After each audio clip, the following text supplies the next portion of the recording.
오늘 주신 하나님의 말씀은 마태복음 2장 1절에서 12절까지의 말씀입니다. 오늘 그리스도를 만나려면 어찌해야 하는가 하는 그런 말씀을 같이 나누려고 합니다. 첫 번째로 주님이 계신 곳에 가야 주님을 만날 수가 있습니다.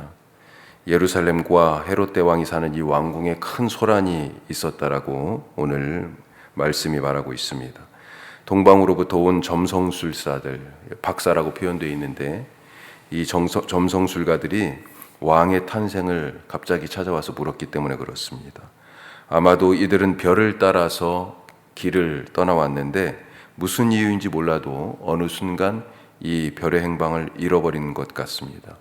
갑자기 갈 곳을 잃은 이들이 할 수 있는 것은 상식에 맞는 행동이었어요.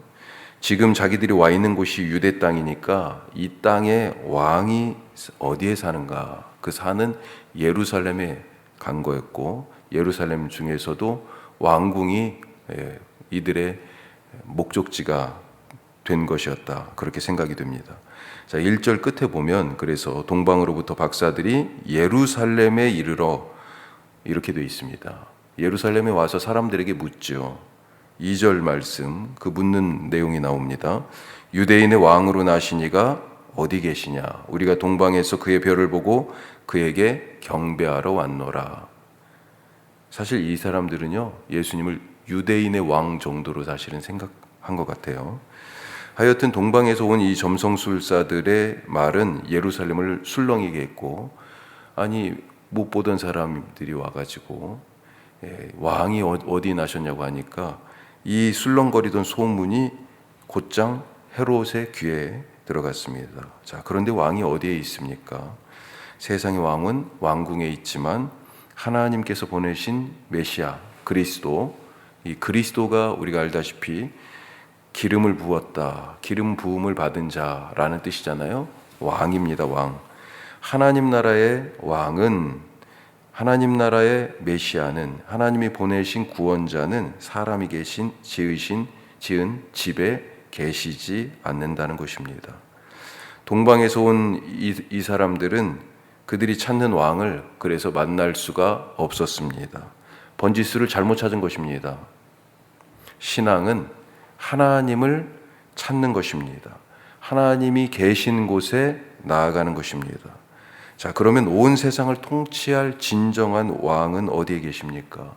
어디 가야 예수님을 만날 수 있습니까? 우리가 성탄절을 맞이할 때마다, 대림절을 지날 때마다 무엇을 기다리는가? 어디 가야 오신 이분을 만날 수 있는가? 항상 우리에게 질문이잖아요. 어디 가서 만날 수 있습니까?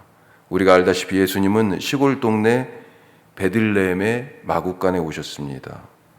지금 우리에게 오신 이 메시아, 이 왕은 어디 계십니까? 별의 행방을 잃어버린 사람들은 엉뚱한 곳에 가서 메시아를 찾았습니다. 주님이 오신 곳에 나도 있는지, 주님을 찾았는지, 동방박사들처럼 엉뚱한 곳에 가서 메시아를 지금 찾고 있는 것은 아닌지, 오늘 주님이 계신 곳에서 주님을 만나는 분들 되시길 바랍니다. 자, 두 번째로 말씀을 따라가야 예수님을 만날 수 있다 하는 것입니다. 갑작스러운 이 동방박사들의 방문에 당황한 헤롯이 표정을 감추는 것 같은 그런 느낌이 들잖아요.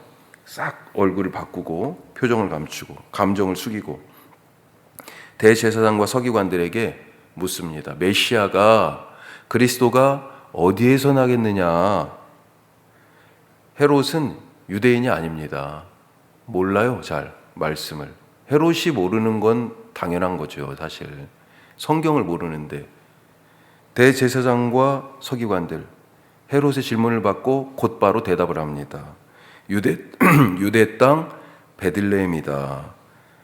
6절 말씀에 나오죠. 5절에 바로 유대 땅 베들레헴이다 라고 하고 6절에 그 근거를 대죠. 이 사람들이 어떻게 유대 땅 베들레헴에 그리스도가 나실 것인지 알았어요? 하나님의 말씀에 그렇게 예언이 이미 되어 있기 때문에.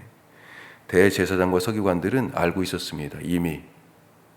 하지만 그것을 믿지 않았습니다. 믿지는 않은 거예요. 믿지 않는 지식은 무용지물입니다. 지식은 있지만 믿음이 없어요.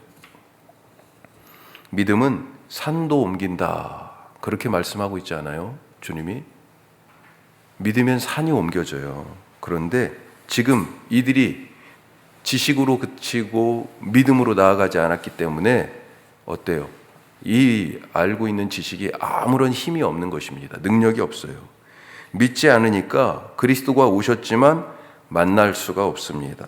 지금 이 시대는 구원자가 없는 시대가 아니라 구원자를 믿지 못하는 시대입니다. 구원자가 이미 오셨지만 사람들이 구원자에게 나오지 않는 그런 시대입니다. 이미 오신 메시아 그리스도, 이 구원자를 만나지 못하고 이미 시작된 이 메시아의 사역, 구원의 사건에 참여할 수 없는 것은 말씀을 따라가지 못했기 때문이다. 왜냐하면요, 믿음이 있어야 이 예수님을 맞이하고 믿음이 있어야 이 구원의 사건에 참여하게 되는데, 이 믿음이 어디에서 와요? 믿음은 들음에서 오고, 들음은 그리스도의 말씀, 그리스도의 말씀을 들었기 때문에 믿음이 온다. 성경이 분명히 말하고 있죠. 따라서 오신 예수님을 만날 수도 없고 그분이 일으키는 사건에 동참할 수도 없는 것은 그 믿음을 일으키는 말씀을 따라가지 않았기 때문이다 라고 하는 것입니다. 동방박사들이 바로 그것을 보여주잖아요. 동방박사들이 결정적인 순간에 길을 잃고 엉뚱하게 예루살렘의 헤롯 왕궁에 갔던 것도 별을 잃어버렸기 때문 아닙니까? 성도들이 말씀을 잃어버리면, 주신 말씀을 믿고 그대로 살지 못하면 우리 곁에 오신 주님을 만날 수가 없다.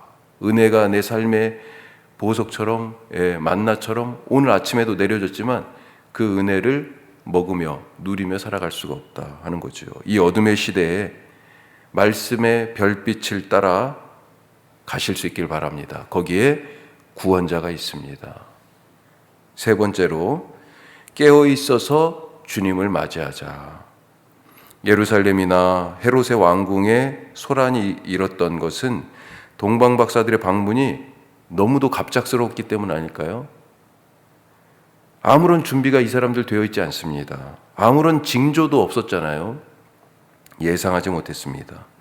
예수님은 다시 오시겠다고 약속하셨는데, 주님이 다시 오시는 이 마지막 때에 대해서 예수님도 그렇고 성경에 이 마지막 때가 한결같이 갑자기 올 것이다, 그렇게 말씀하고 있습니다. 그날은 도적같이 임한다. 아무런 예고도 없이 온다. 또 마지막 때에 대해서 모두가 잠든 시간에 이런 일이 일어날 것이다, 그런 말씀을 자주 하세요. 예수님은 천국을 마치 등을 들고 신랑을 맞으러 나간 열처녀와 같다. 마태복음 25장에서 그렇게 시작하면서 비유하십니다. 미련한 자들은 기름을 준비하지 않았고 더디 오는 신랑을 기다리다가 졸며 잤는데 밤중에 신랑이 예상치 못한 시간에 왔다는 거죠. 이 시간에 기름도 다 떨어지고, 그리고 깨어있지도 못했던 이 사람들은 혼인잔치에 참여할 수가 없었다. 그래서일까요? 예수님은 제자들에게 자주 깨어 기도하라 말씀하셨습니다. 누가복음은 깨어있다가 그 새벽에, 그 한밤중에 깨어있다가 예수님의 오심을 맞이한 그런 사람들이 나옵니다. 누구예요? 목자들입니다. 누가복음 2장 8절 말씀이 이렇게 돼 있어요. 그 지역의 목자들이 밤에 밖에서 자기 양떼를 지키더니, 밤에 일하고 있었어요. 자기 양떼를 지키는 목자로서의 일을 하고 있었습니다. 목자들은 이 양떼를 지키는 자기 일에 이 한밤중에 깨어 있었습니다. 우리는 깨어 있습니까? 우리에게 주신 일에 깨어 있을 때 갑자기, 그것도 모두가 자는 밤에 오시는 그리스도를 맞이할 수 있다. 오늘 내게 주신 일에 충성함으로 깨어 있고, 기도함으로, 제자들에게 당부하신 것처럼 기도함으로 깨어 있어서 이 어둠의 시대에 오시는 예수님을 맞이하는 우리 모두가 되실 수 있기를 주님의 이름으로 축복합니다.